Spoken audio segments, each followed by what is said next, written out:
L'espai o la conversa amb l'Emília Ros ens ocupa sempre d'1 a 2 del migdia al final del Boulevard. Avui hem avançat aquesta conversa i ens retrobem a les 10 d'aquest matí del diumenge.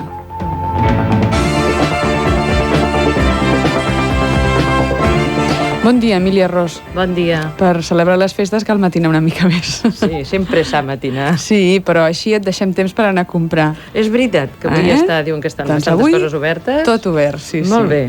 Molt bé, doncs les setmanes passades, les setmanes anteriors, hem dedicat programes o converses al filicidi, a l'assassinat dels fills.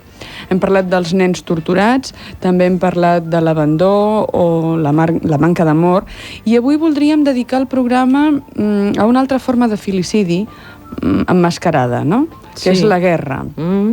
És una forma de filicidi enmascarada, aquesta. Sí, i tant enmascarada. És un filicidi i és enmascarada. Realment és així. Hi ha testimonis a la història, és a dir, no és cap cosa que ens inventem ara de sobte. No, què va?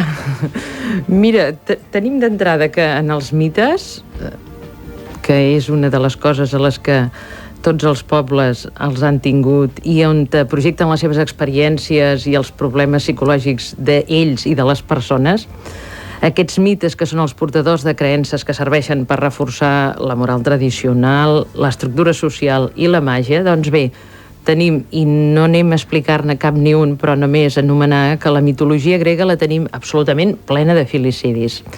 Tenim que a Suècia, i això ja no és tan mite, un rei que s'anomenava Odin sacrifica 9 dels seus fills per conservar la vida. Ell, per conservar la vida? Sí, esclar, per conservar-la ell, evidentment. Diríem que es veu que era un costum i es creia que matant cada vegada un fill ell vivia, doncs, molts més anys. És fantàstic. Sí.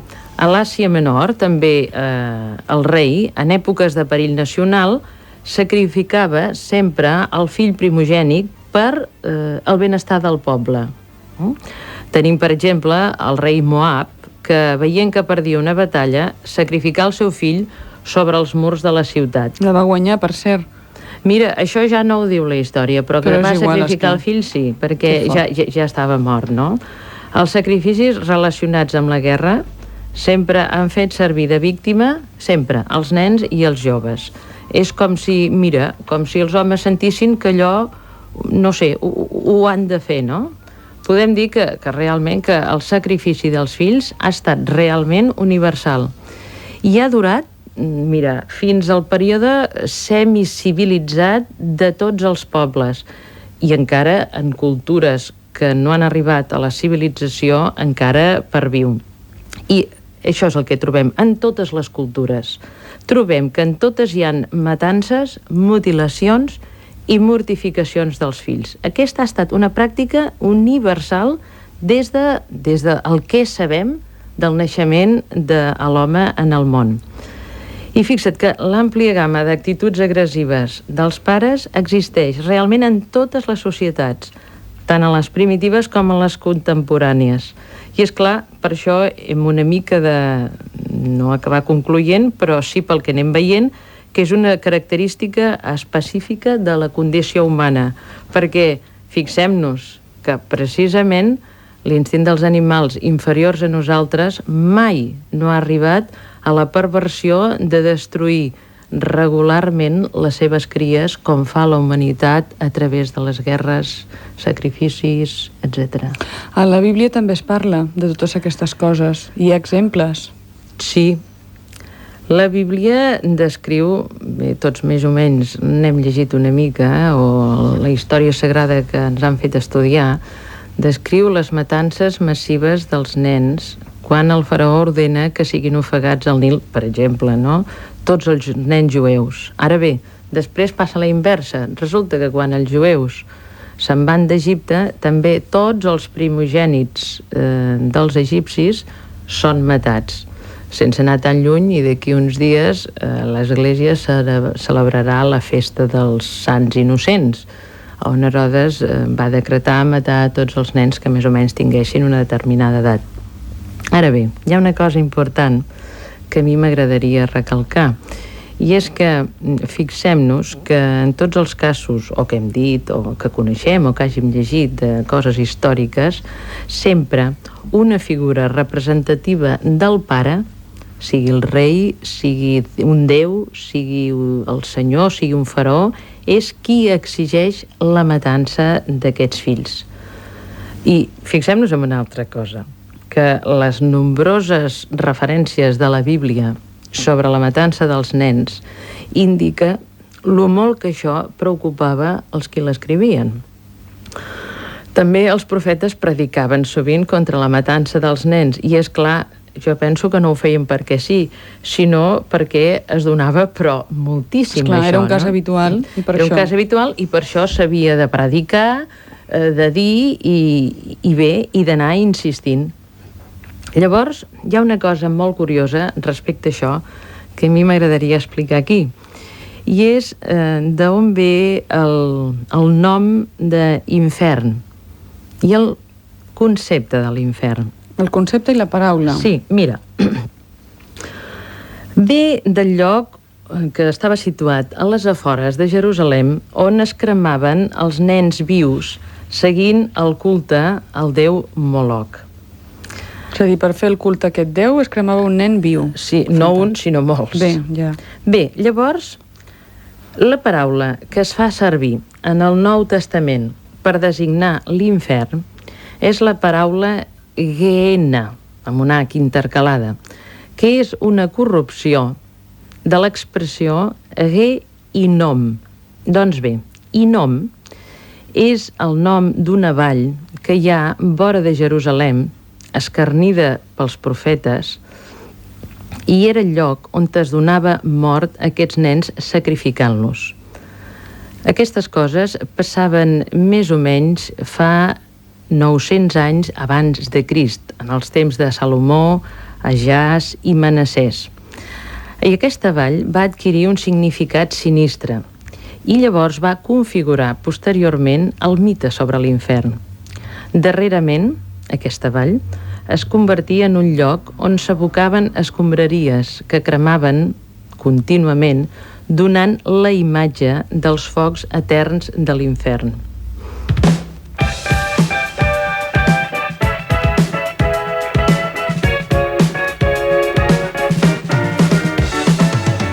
Aquest matí estem tancant un cicle parlant dels fills, del filicidi, de la matança dels fills, del maltractament dels fills i de la falta d'amor cap als fills. Estem parlant de la guerra amb l'Emília Ros. Com sempre, volem oferir els telèfons de Catalunya Ràdio per parlar amb tots vosaltres. 201 7474 amb el prefix 93 i ens escolteu des de les comarques de Lleida, Girona o Tarragona. Ens agradaria saber què penseu vosaltres de la guerra, com la valoreu i quin significat en aquests moments penseu que té. Què penseu de la guerra? Si voleu parlar amb nosaltres, 201 7474. Adelina, Adelina, Adelina, aquest Nadal. A la carta cuinem per vostè. Escolli entre la nostra àmplia selecció de plats o digui'ns què desitja. Ho fem i ho servim on vostè vulgui. També podem oferir-li el parament de taula, fins i tot cambrers, des d'un aperitiu, un lunch o un berenar, fins a un dinar o un sopar complets. Al seu gust. Truqui'ns 972 65 17 74 de Girona. Recordi, 972 65 17 74.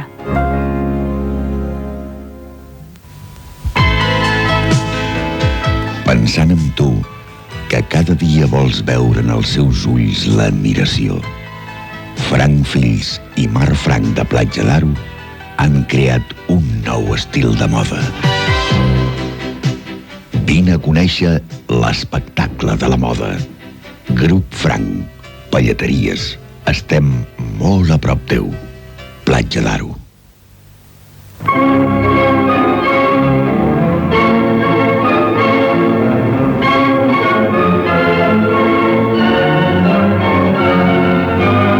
Ara ve Nadal.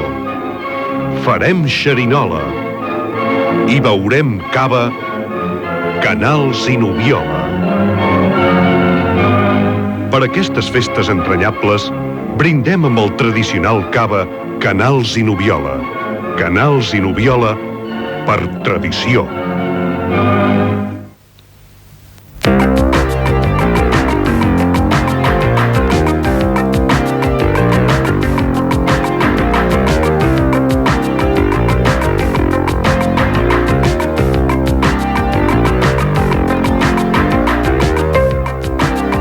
Catalunya Ràdio, bon dia. Hola, bon dia. Bon dia, Adelina. Qui és aquesta senyora? Jo sóc de l'Eixample. De l'Eixample de Barcelona. Sí. A veure, què li sembla això de la guerra? Vostè com ho valoraria? Què diria que és la guerra? Nefasta total. La guerra és que ha tingut que ser, i serà, perquè així s'hi engreixen uns quants. Els governs s'hi engreixen, però de quina manera, perquè jo recordo, esclar, tot és la pel·lícula aquella del Miquel Àngel. Sí. El papa aquell, quan necessitava diners... A fer una garreta. Feia una garreta i llavors s'inflava. Ara, esclar, no es diu així, però és el mateix, perquè totes les guerres de Centroamèrica, si no hi haguessin allà uns diners i uns interessos grans, sí, no la mantindrien. Senyora, només les de Centroamèrica? No, totes, però és que aquelles són... Encara es veu més, no?, com si diguéssim. No, perquè hi ha l'Iraq i tot això, però són tan espectaculars aquelles, perquè fan tanta pena. Sí, diríem que estan menys dissimulades que les altres, potser. O sigui que no n'hi haurà mai de pau en el món, mai. Perquè s'han donat compte que això és allò que es diu vulgarment una bicoca. Una bicoca per uns quants. Exacte. Molt bé, senyora, li agraïm la seva explicació i que participi i que ens escolti. Escolta, i bones festes, Igualment, senyora, que ho passi bé. Apa, adéu. Adéu, bon dia. Hola, bon dia. Bon dia, senyora. Des de quin lloc ens telefona? Des de Barcelona. Des de Barcelona. Aquest senyor segurament té una opinió molt concreta sobre la guerra. Jo voldria parlar més que de la guerra sobre el problema aquest de la matança dels infants. Sí. Que aquí s'ha sostingut que això és una cosa antigua i passada. No, passada no, antiga. Antiga. Jo crec que en el moment actual s'està visquent un reviscolament tan extraordinari d'aquesta matança dels infants que és realment alarmant. Jo em refereixo a les lleis permissives de l'abort. Això no és res més que una matança d'infants abans de néixer. Aleshores trobo que estem en una situació no tan greu, sinó més greu que la que hi havia en aquelles èpoques. Això és el que jo volia dir. Independentment de la llei d'avortament i els casos que contempla, vostè pensa que hi ha també matances d'infants? Fora de l'avortament? No, jo em refereixo a l'avortament. Ja, però jo li pregunto que independentment de la llei d'avortament i del que contempla... Sí, però les matances d'infants directes són escasses, són casos excepcionals. Hi ha matança d'infants a través de la gana, etc. Però jo el que considero que és molt greu, perquè és mils i mils i mils, són els avortaments que es fan per tot el món. Vol dir que es fan tants mils, sí? Vostè llegeix les estadístiques, senyoreta. Molt bé. I ho sabrà. Li agraïm també la seva participació. Gràcies per fer-nos companyia. Bon dia. Bon dia, tingui. No sé si l'Emília Ros vol fer algun tipus de puntualització.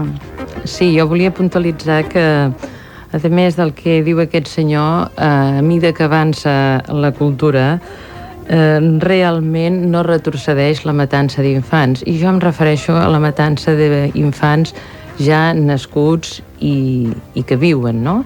Per exemple, als Estats Units, un de cada 22 crims és comès contra un nen per als seus propis pares. Tenim unes dades de Dinamarca de fa uns anys, no gaires, on la meitat de les víctimes de crims comesos, la meitat, eren nens. I el 85% d'aquests crims comesos era obra dels propis pares contra els nens. És a dir, no sols... Perquè de vegades hi ha una cosa molt curiosa, i és que quan un fill mata un pare o una mare, és una cosa que es destaca molt als diaris i apareix molt fort i és molt important. Però es maten molts més fills per part dels pares i, en canvi, això queda molt més dissimulat sembla que és una cosa menys greu. Sí que es destaca que es diu, però és menys greu. Sempre es fa molt més accent, es posa en el parricidi que no en el filicidi. I, malauradament, hi ha moltíssims més filicidis que no parricidis. Què penseu de la guerra o què penseu que és la guerra? 201 7474, el telèfon de Catalunya Ràdio. Hola, bon dia. Bon dia. Des de quin lloc telefona? Baixo. Sí, per favor. Ja està baixada, ja. Molt bé. Des del Raval. Des del Raval, Barcelona. Digui, senyora. Miri, dues coses. Primera, això dels nens de la guerra, si mal no estic informada, crec que va haver-hi unes creuades que van enviar nens a fer de creuats, perquè deien que com que eren purs, la guanyarien la guerra. I poder s'hi van quedar tots. Sí. I tant. Això per un costat. Per l'altre, què és la guerra? Per mi la guerra no és res més que un llatronici. És a dir, quan Neandertal i Cromanyón es maten és per anar-se a robar el que tenien. Quan l'invasió dels bàrbares és per anar a robar cap al sud, que tenia menjar i que es passava molta gana amb el fred. Sí. I per mi no és res més que això. Quan un guanya la guerra, roba tot el que tenia el que l'ha perdut. Sí. S'ho queda tot. És justificar, la guerra justifica un llatronici, o es crea la guerra per anar a robar a casa d'un altre.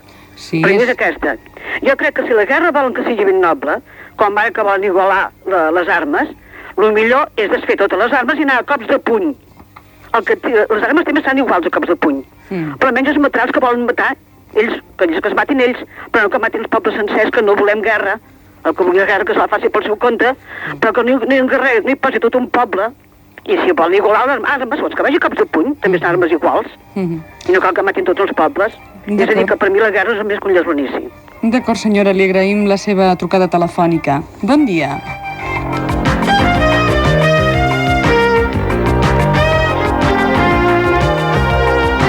Independentment d'aquestes opinions que estan donant els oients, Emília, una de les proves potser de la pervivència del filicidi és això, la guerra, independentment del robatori del negoci.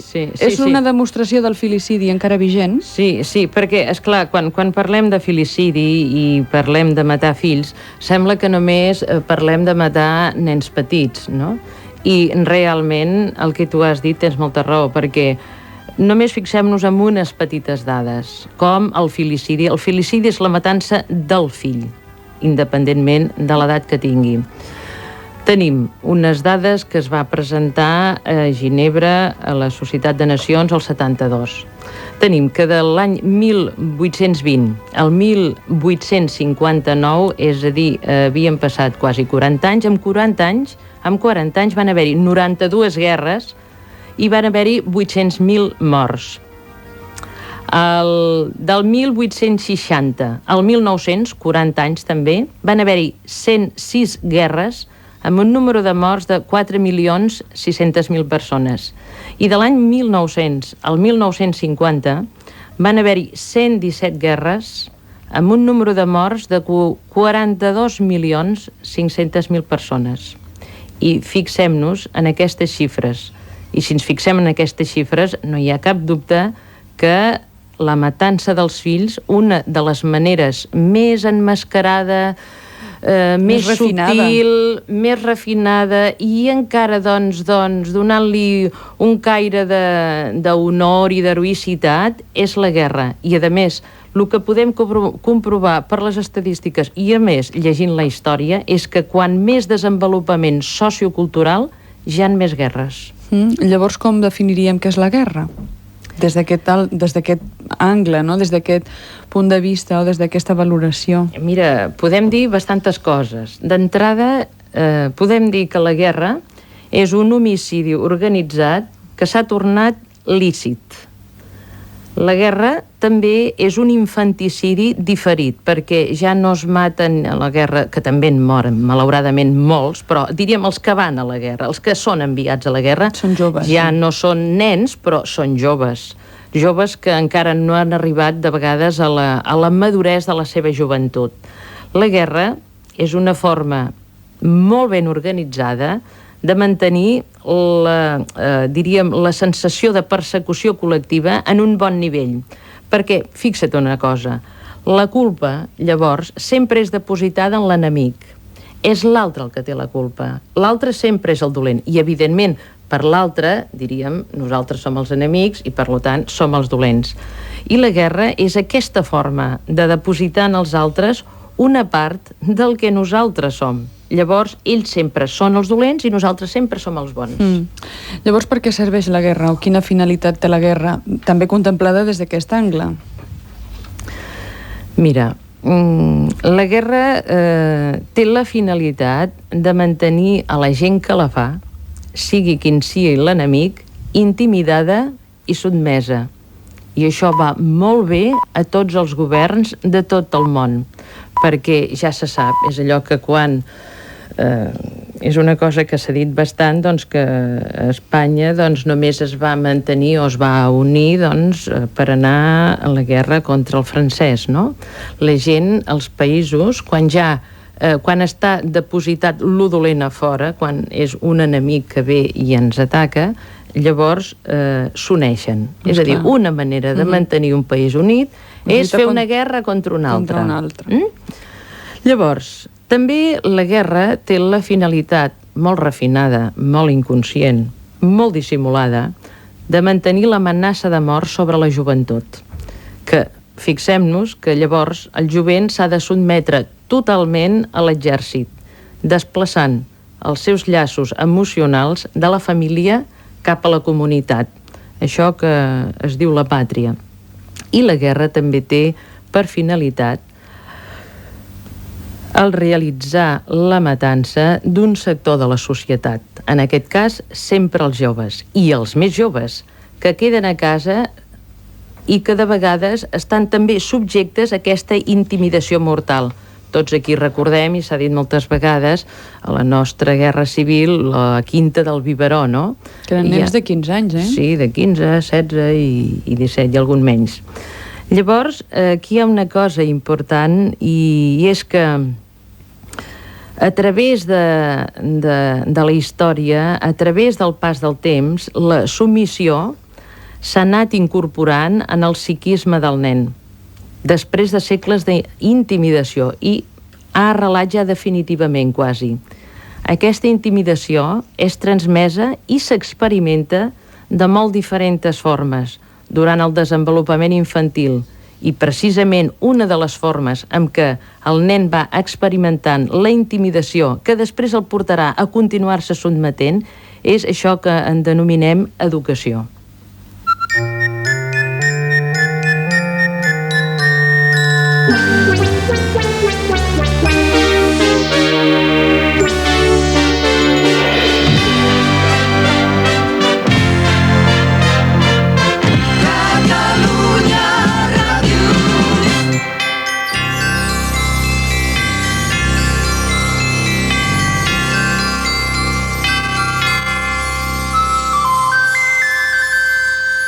El teu carnet jove que caducava aquest desembre ara és vàlid fins al setembre del 88, perquè si fins ara et valia només a Catalunya, les Illes i Euskadi, a partir del setembre del 88 et servirà també a d'altres autonomies, a Escòcia, Holanda, França, Bèlgica, Portugal i a tots els països amb carnet jove.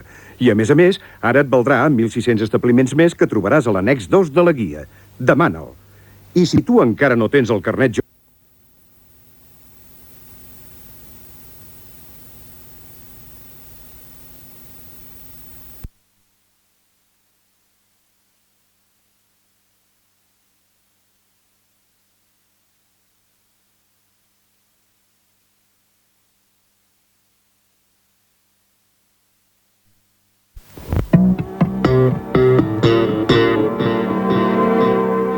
Pots anar contra la sida sense deixar de fer la teva vida.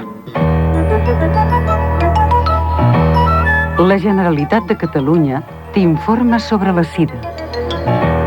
La sida no es contagia així com així. Ni l'aire ni l'aigua no són vies de transmissió de la sida, ni cap contacte físic que no comporti un possible pas del virus a la sang. Per tant, no té cap perill el sol fet de compartir el lloc de treball, o l'escola, o els transports públics. Tampoc no es contagia pel fet de compartir coberts, plats o tasses o de fer servir els mateixos vàters o lavabos. La infecció tampoc no s'encomana en mantenir contactes físics que no siguin sexuals amb una persona malalta o portadora del virus. Si vols més informació, Truca al telèfon 339 87 56 de Barcelona. La Generalitat t'informarà confidencialment. El tap de la sort. Quan destapi una ampolla de Dubois, comprovi si el tap té una D marcada al costat. A veure... Sí, premi! Al seu establiment habitual li canviaran el tap premiat per una altra ampolla de Dubois. Hi ha milers d'ampolles de Dubois premiades.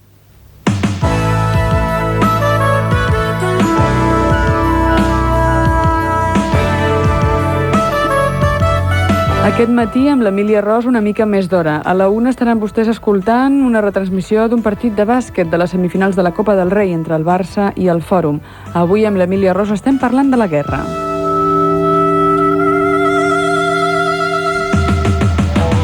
La retransmissió comença a les 12, a la 1 encara durarà el partit, esclar. Els oients de Catalunya Ràdio també volen parlar de la guerra. Ens estan trucant al 201 74 74. Hola, bon dia. Bon dia. Qui és? Pilar de Poble Sec.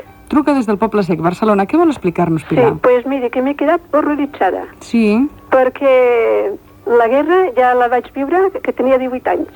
I el meu germà, 2 anys menys que jo. I va anar. I sempre he pensat molt en totes les coses, amb la civilització, com estem, lo atrasat que estem, més que els animals, com han explicat vostès.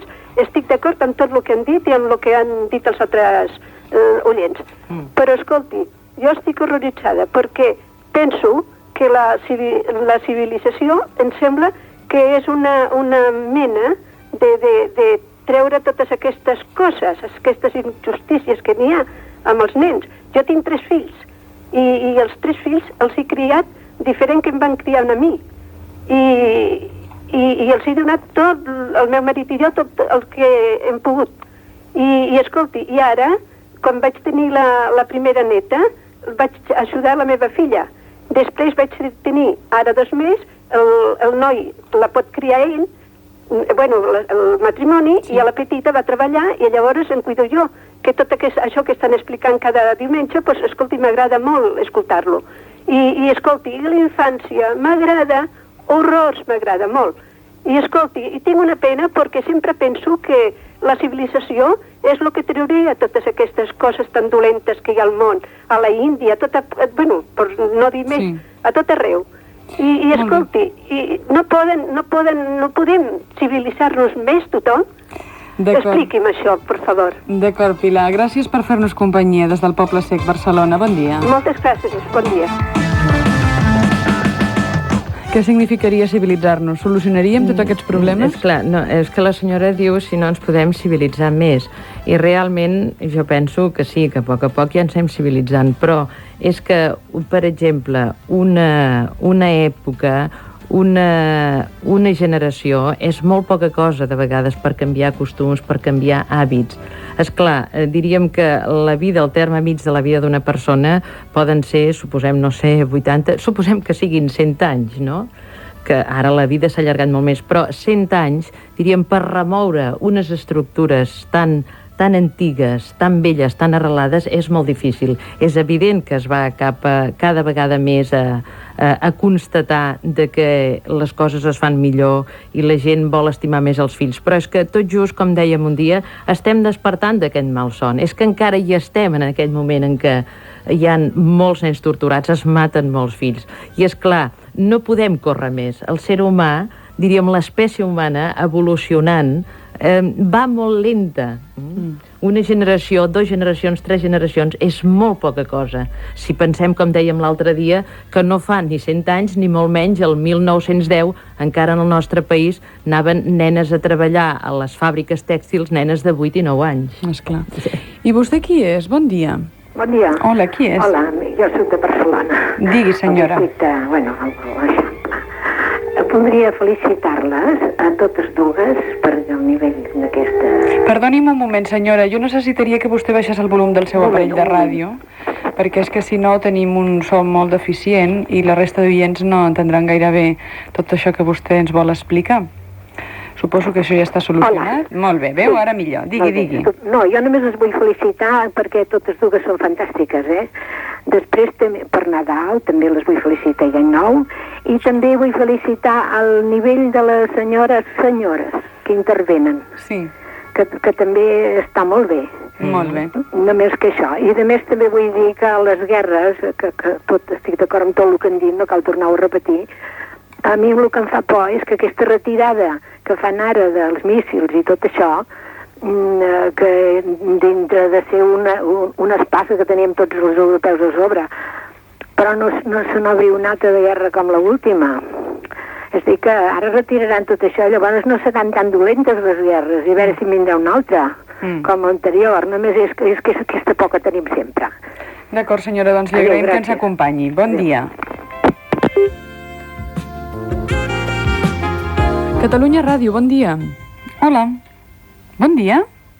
Que parles amb mi? Sí, senyor, sí. Bé, gràcies. Benvingut.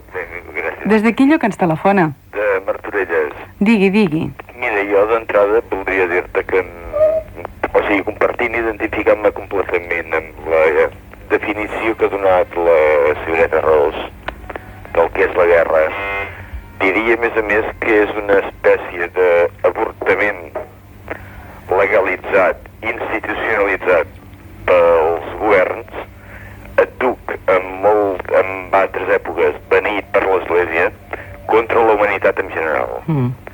Una. Després, què provoca les guerres? Perquè si la guerra és dolenta, què la provoca, no? La demència, podríem dir, de l'home pel poder.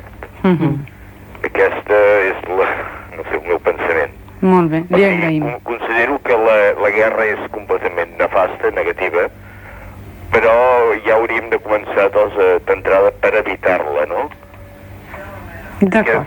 I per evitar-la, què és el que ho provoca d'entrada? Sí, tinguem present que a la joventut, en els nois, en el nostre país almenys, se'ls obliga a anar-se a preparar per la guerra. Sí. La guerra és positiva o és negativa? Si és negativa, per què els governs accepten, mantenen tota aquesta institució? Que és el que jo no he acabat d'entendre mai. I em penso que moriré sense entendre-ho. D'acord, doncs li agraïm que ens plantegi aquest punt, també interessant. Bon dia. Suposo que l'Emília Ros vol comentar encara que breument... No? Vols guardar-ho per després? Sí, passem més trucades, doncs. Hola, bon dia. Hola. Hola. Qui és? Soc jo? Sí, senyor. Molt bé, és que no sabia contestar. Mira, jo fa ja molt temps que em dedico a treballar aquest tema també i estic molt content de sentir això un diumenge al dematí. Jo em vaig negar a fer la mili ja fa molts anys, al 1973, i continuo treballant en aquest sentit. Jo crec que tenim que negar-nos a aprendre a matar, perquè si estem per la vida, i tota aquesta gent que està contra l'avortament són molt hipòcrites, perquè després, quan arriba el moment d'anar a la mili o els seus fills, tots van a la mili. Llavors, una forma de defensar la vida seria precisament no aprendre a matar. I l'altra és pensar que la guerra no és inevitable, al contrari, és molt evitable. Hi ha ja una bibliografia bastant bona de pobles i de gent que ha treballat contra la guerra i que s'ha defensat i que ha defensat els seus drets sense utilitzar la violència. És el que es diu les tècniques de defensa civil no violenta. Això ja hi ha una bona bibliografia. Sí? On es pot trobar? Perquè suposo que hi haurà gent que ho voldrà saber. Doncs en qualsevol biblioteca, perquè són ja llibres que es troben bastant sovint, i sobretot a Justícia i Pau. Molt bé. A Justícia i Pau hi ha una bona biblioteca sobre aquest tema. Sí. I a la Fundació per la Pau també. I llavors el que passa és que molts nois van a la mili perquè els pares els animen. I això és una forma de filicidi moderna també. Llavors caldria animar. Una altra qüestió és pensar que la Tercera Guerra Mundial ja està fent-se, és tots els nens que moren al Tercer Món, perquè tots els diners que tenien per aliments o per desenvolupament es gasten en armament. I això són tots responsables també. D'acord, doncs...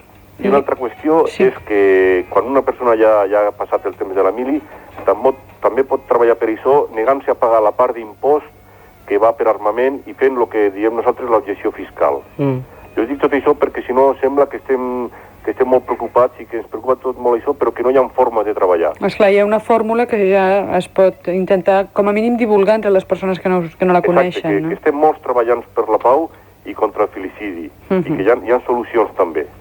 Doncs moltes gràcies per informar de tot això als oients de Catalunya Ràdio. De res, a vosaltres pel programa. Nosaltres Nosaltres, per parlar de la guerra, avui hem començat parlant del sacrifici humà, del sacrifici sistemàtic, que al llarg de la història s'ha pogut comprovar que feien els pares amb els fills, o si no els pares, la imatge del poder immediatament superior, que és la del rei, o la del faraó, o la del pare. Llavors, suposo que tot això s'estava dient per alguna cosa, és a dir, que deu haver-hi algun tipus de relació entre la guerra, la matança dels nens i el sacrifici humà històricament comprovat. Sí, és una altra forma de fer-lo, perquè sabem que entre els pobles primitius el ser Déu que desitja el sacrifici del nen és considerat sempre el ser pare. La psicoanàlisi ha demostrat que la idea de Déu en la vida de l'individu i dels pobles té el seu origen en la veneració i l'exaltació del pare. Després hi ha una altra cosa. L'ordre de sacrificar el primogènit a Déu com una expiació és per realment, pensem-ho, és una ordre de donar-li a l'avi el seu net. Esclar. O sigui, el fill del pare li ofereix al seu fill... Que és el millor que li pot oferir. Que és el millor que li pot oferir, i llavors veiem aquesta cosa, no?, que en tot sacrifici està sempre present la idea de que el Pare Déu se sent apaivagat per al sacrifici, com si la seva dignitat hagués estat ofesa per alguna malifeta del fill.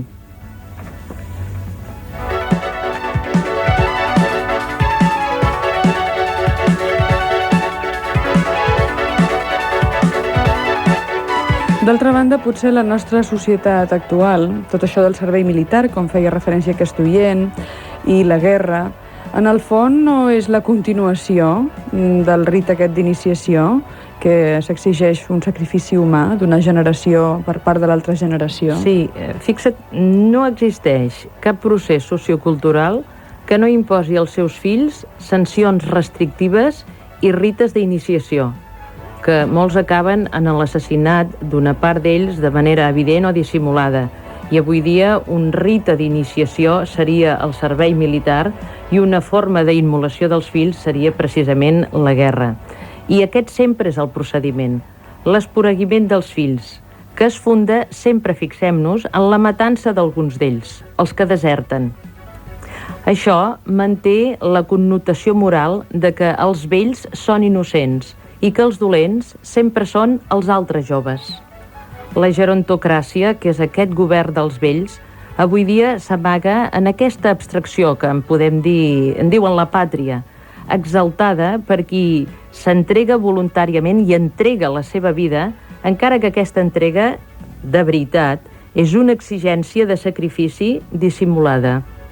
I així fixem-nos que els primitius rituals d'iniciació s'han traspassat a l'organització sistemàtica de la guerra, que periòdicament apareix. I apareix per què? Perquè una part de la joventut sigui enviada a la mort quan han arribat precisament al seu desenvolupament. Així, els joves reemplacen els pares, que també abans que ells estaven amenaçats per la guerra, que ara, precisament, i quina ironia, ells són els que l'organitzen. Aquest matí, una mica més d'hora del que és habitual, estem parlant amb l'Emília Ros. El programa d'avui està dedicat a la guerra. La la la la, la la la la, Adelina, que Nadal! Avui diumenge, el Corte Inglés tindrà obert des de les 12 del migdia a les 8 del vespre. El Corte Inglés obre les portes al Nadal i per fer-vos més còmode la compra, avui diumenge tindrà obert des de les 12 del migdia a les 8 del vespre. El Corte Inglés. Nadal és el millor regal.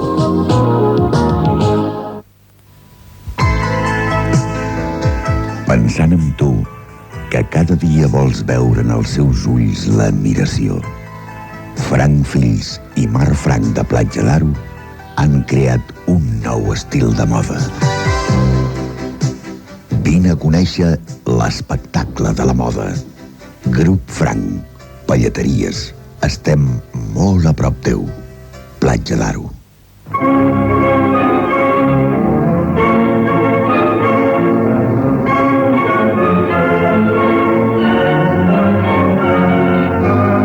Ara ve Nadal.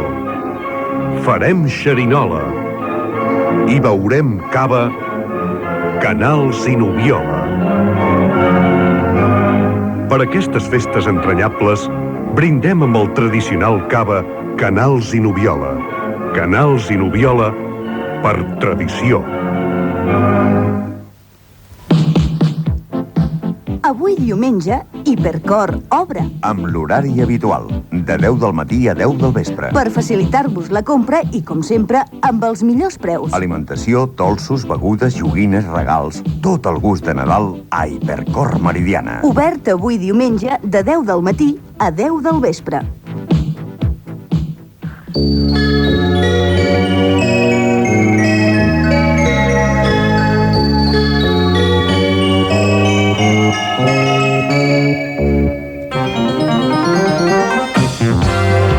Potser hi haurà persones que pensaran que ara que tothom està parlant del Nadal, de les festes, de la pau, de l'amor i aquestes coses, nosaltres parlem de la guerra, però potser és una bona època, no?, per parlar-ho.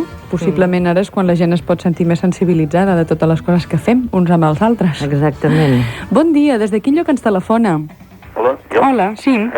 Des de Barcelona, des de Gràcia. Des de Gràcia, Barcelona. Digui. Miri, l'anterior comunicant sembla que avançava, doncs, anar dient què calia fer, i potser ara ja torno enrere, per il·lustrar una mica aquest tema que esteu comentant, doncs, molt bé, Emília Ros. Volia treure un tema il·lustratiu molt bonic, que és un poema en anglès d'un poet que es diu Owen. Jo li demanaria rapidesa perquè ens queden 10 minuts i hi ha moltes persones que volen parlar, per favor. No, que diu que el sacrifici d'Isaac, diu que Déu li diu sacrifica el teu orgull, no salva el teu fill, però Isaac prefereix matar el fill. Això era per il·lustrar la guerra i que potser sí que és això. I un altre tema, un altre en el mateix sentit, és que aquí, a l'escola de formació de mestres, en el temps del feixisme més dur, s'havien arribat a donar conferències sobre els valors pedagògics de la guerra. Ah, sí? Sí, tant. El valor educatiu de la guerra, això ha estat il·lustrat doncs, amb conferències a l'escola de magisteri, perquè jo hi era, per part, naturalment, d'un coronel. Esclar. Bé, es considera, i s'ha dit molt, que allà et faran un home, ves a l'Emili que et faran un home, i penso que això són les virtuts castrenses, que d'alguna manera es volten d'una aureola d'honor i de glòria. I les virtuts castrenses venen a ser això. Vull dir, si els que hem fet la mili sabem que els militars ens parlen amb un to paternal. Són molt dolços parlant en els seus soldats, de vegades. O sigui, ens parlen amb un to paternal, se sent una sensació d'hipocresia brutal quan et maltracten i, per altra banda, et parlen amb un to paternal. Fins al punt, doncs, això, que et fan un home, d'aquells, ets el seu fill, en certa manera ets el seu fill, t'ho diuen, t'estimem com un fill. I volia referir això a una experiència que vaig veure ahir vespre. Hi va haver un atracament al carrer, un intent d'atracament, i l'atracador eren un grupet de noiets joves. Aquest és el problema. És a dir, la gent diu, aquesta gent el que necessiten és una guerra perquè els eduqui. Allà et farà un home. La joventut necessitaria una guerra perquè... Aquí hi ha la reacció immediata de dir, aquests els mataria. No sé si seria el mateix si l'atracador hagués sigut una persona gran. Però com que era una criatura, també hi ha la por del gran, del pare, de dir, aviam, si el fill se'm menjarà a mi, vull dir, el cèlebre mite d'Edip, ens té aterroritzats. I tenim molta por de que la generació que puja ens destrueixi. I aleshores diem, ui, una guerra és el mitjà legal per matar-los. Abans de que ells se'n mengin a mi, deixa'm-los ensenyar jo les ungles. D'acord. Li agraïm molt la seva comunicació i tot això que ens explica. D'alguna forma, Emília Ros, això que ens parla aquest senyor lliga amb tota la història que tu explicaves abans, d'aquest sacrifici ritual d'una generació amb l'altra. Potser hi ha una enveja per la força de la generació que puja i per això la guerra continua sent vigent? Sí, perquè la decisió d'anar a la guerra mai no ha estat adoptada per les generacions que hi participen, sinó realment per mentalitats senils en el cim de la gerontocràcia. I això encara és més evident en les generacions actuals, perquè ara els joves tenen més consciència que antigament de que estan obligats a obeir cegament les lleis. Però els últims anys han canviat les coses, hi ha una rebeldia, la mostra està en les trucades que estem rebent de gent adulta que, bé, ha tingut un altre tipus de formació en els seus anys de joventut. Sí, una rebeldia i també en els joves. perquè, i a més és una manifestació social important contra la guerra. I això ha creat una cosa molt bonica, que és una fraternitat defensiva en els joves del món, amb aquest eslògan tan celebèrrim que tots coneixem de fem l'amor i no la guerra. I jo penso que una de les frases més patètiques d'aquesta rebel·lió contra la guerra és aquesta, que es va trobar escrita: la guerra és un bon negoci, inverteixi el seu fill.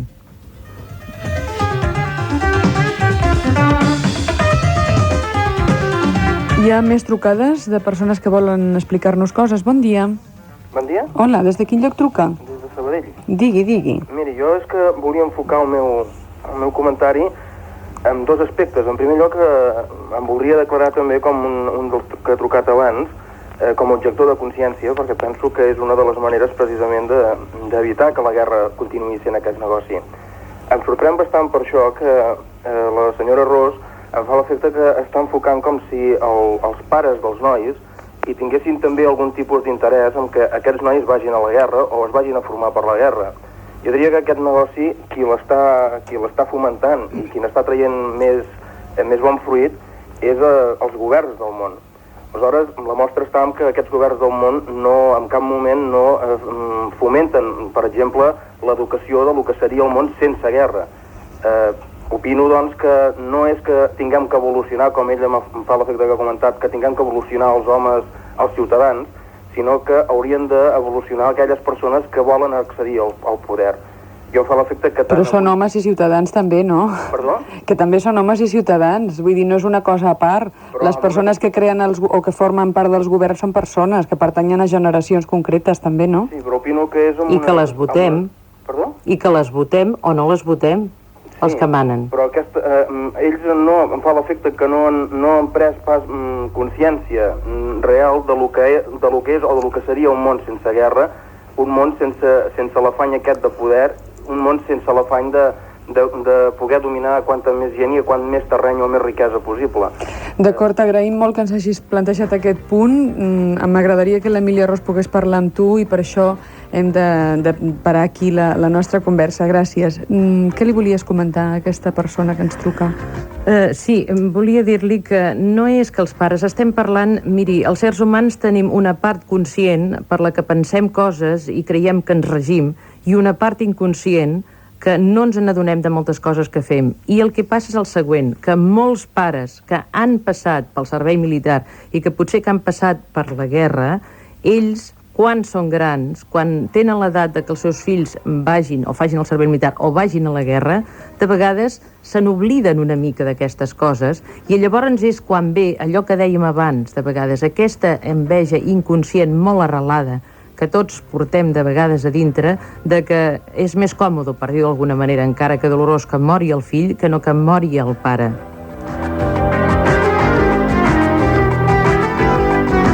Hi ha algun tipus de conclusió, no, Emília Ros, abans d'acabar?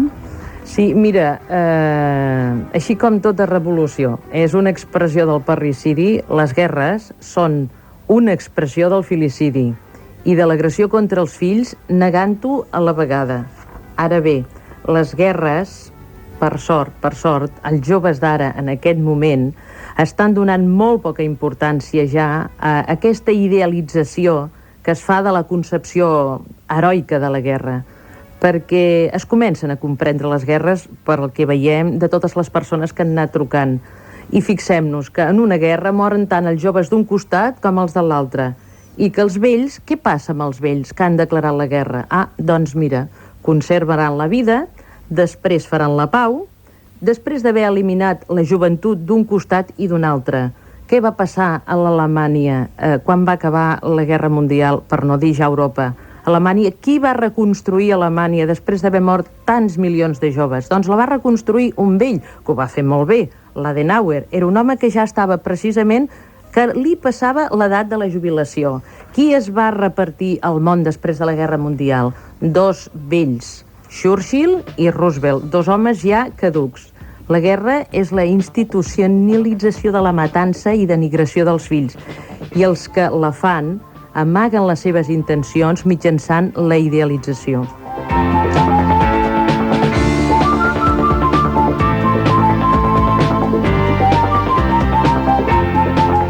Emília Ros. La psicòloga Emília Ros una setmana més ens ha fet companyia i ens ha ajudat una mica a pensar, perquè sempre diem que l'objectiu d'aquests programes, independentment de parlar d'una sèrie de qüestions i de rebre una sèrie de trucades telefòniques d'oients que volen opinar, és parar-nos o fer-nos parar una mica i fer-nos prestar atenció a coses que possiblement en ocasions per falta de temps o per falta de dedicació deixem oblidades. Gràcies doncs una vegada més, Emília Ros, per aquest regal, que no deixa de ser un regal, no? I bones festes. Igualment. Bones vacances, agafes una mica de vacances, però ens tornarem a retrobar. Ens tornarem a retrobar. Gràcies. Arriben ara les notícies i després, a les 11 i uns minuts, continuarà el Boulevard fins a les 12, amb el que ocupa sempre aquella hora, el nostre concurs del personatge.